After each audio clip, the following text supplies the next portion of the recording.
नमस्कार दोस्तों, आज मैं आपको सुनाऊंगा अकल की दुकान। एक बहुत मजेदार कहानी। एक था रौनक, जैसा नाम वैसा रूप। अकल में भी उसका मुकाबला कोई नहीं कर सकता था। एक दिन उसने घर के बाहर बड़े बड़े अक्षरों में लिखा, यहाँ अकल बिकती है। उसका घर बीच बाजार में था।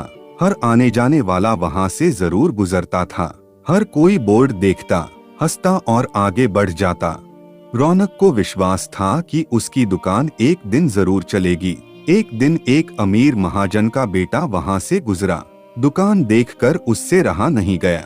उसने अंदर जाकर रौनक से पूछा, यहाँ कैसी अकल मिलती है और उसकी कीमत क्या है?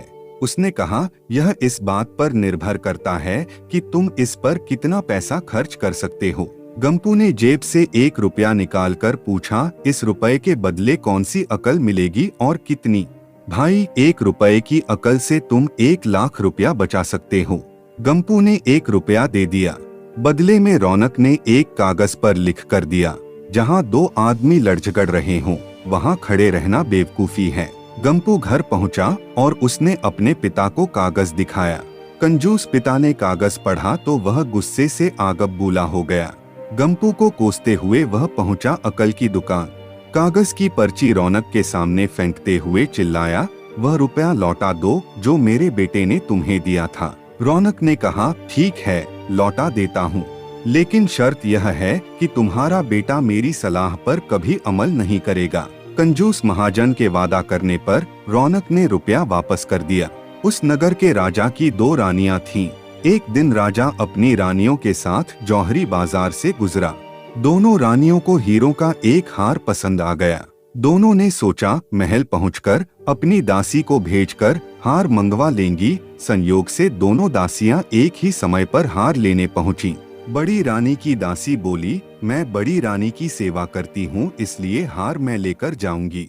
दूसरी बोली, पर राजा तो छोटी रानी को ज्यादा प्यार करते हैं, इसलिए हार पर मेरा हक है। गंपू उसी दुकान के पास खड़ा था।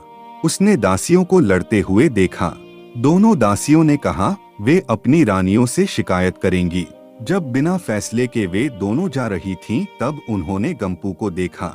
वे बोली, यहाँ जो कुछ हुआ तुम उसके गवाह रहना। दासियों ने रानी से और रानियों ने राजा से शिकायत की। राजा ने दासियों की खबर ली।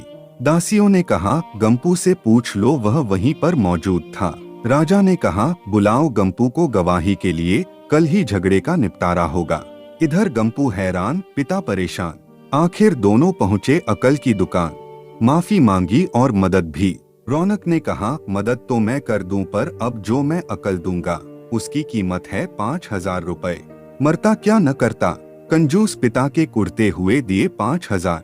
रौनक ने अकल दी कि गवाही के समय गंपू पागलपन का नाटक करे और दासियों के विरुद्ध कुछ न कहे। अगले दिन गंपू पहुंचा दरबार में।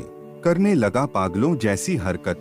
राजा ने उसे वापस भेज दिया और कहा, पागल की गवाही पर भरोसा नहीं कर सकते। गवाही के अभाव में राजा ने आदेश दिया, दोनों रानी अपनी दासियों को सजा दें, क्योंकि यह पता लगाना बहुत ही मुश्किल है कि झगड़ा किसने शुरू किया।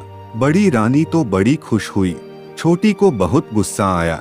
गंपू को पता चला कि छोटी रानी उससे नाराज हैं, तो वह फिर अपनी सुरक्षा के लिए परेशान हो गया। फिर पहुंचा अकल की दुकान। रौनक ने कहा, इस बार अकल की कीमत 10,000 रुपए। पैसे लेकर रौनक बोला, एक ही रास्ता है, तुम वह हार खरीद कर छोटी रानी को उपहार में दे दो। गंपू सत्ते में आ गया। बोला, अरे ऐसा कैसे हो सकता है, उसकी कीमत तो 1 लाख रुपए है। रौनक बोला, कहा था ना उस दिन जब तुम पहली बार आए थे कि 1 रुपए की अकल से तुम 1 लाख रुपए बचा सकते हो।